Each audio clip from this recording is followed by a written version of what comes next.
Bonjour, ici Stéphanie. J'aimerais commencer cette méditation en te souhaitant une excellente journée. Aujourd'hui, notre lecture nous conduit dans l'Évangile de Matthieu au chapitre 20 et au verset 25 à 28.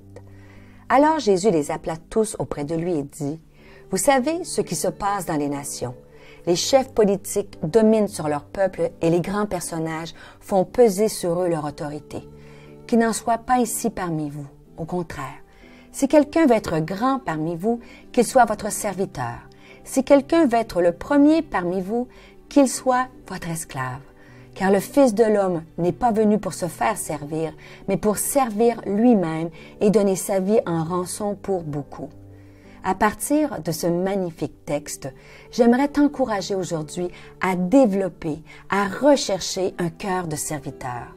Lorsqu'on se comporte en serviteur, c'est là qu'on devient grand et qu'on ressemble à Jésus.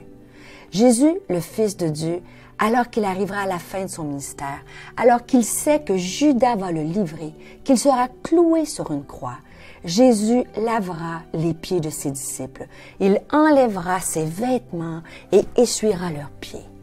Par la suite, il dira, « Avez-vous compris ce que je viens de vous faire? Vous m'appelez Maître et Seigneur, et vous avez raison, car je le suis. Si donc moi, le Seigneur et le Maître, je vous ai lavé les pieds, vous devez, vous aussi, vous laver les pieds les uns aux autres. Je viens de vous donner un exemple pour qu'à votre tour, vous agissiez comme j'ai agi envers vous. Vraiment, je vous l'assure, un serviteur n'est jamais supérieur à son maître, ni un messager plus grand que celui qui l'envoie. Si vous savez ces choses, vous êtes heureux, à condition de les mettre en pratique. » J'aimerais te dire aujourd'hui que tout est une question de cœur, de motif et d'amour. Il ne faut pas avoir un cœur de serviteur parce que nous voulons être élevés ou être grands parmi tous.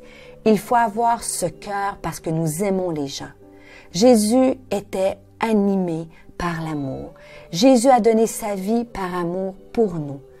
Jean, dans son évangile, nous rapporte ces paroles. « Je vous donne un commandement nouveau. Aimez-vous les uns les autres, comme je vous ai aimé. À ceci, tous connaîtront que vous êtes mes disciples, si vous avez de l'amour les uns pour les autres. » Paul, dans 1 Corinthiens 13, nous rappelle que si nous n'avons pas l'amour, nous ne sommes rien. Ma prière est que nous puissions être des hommes et des femmes qui ont un cœur de serviteurs, animés par l'amour. Que Dieu puisse répandre son amour dans ton cœur aujourd'hui par le Saint-Esprit et que dans cette période si sombre de l'histoire que nous traversons, nous puissions manifester cet amour en parole et en action dans la vie des gens qui nous entourent. Que la compassion nous anime et non la division.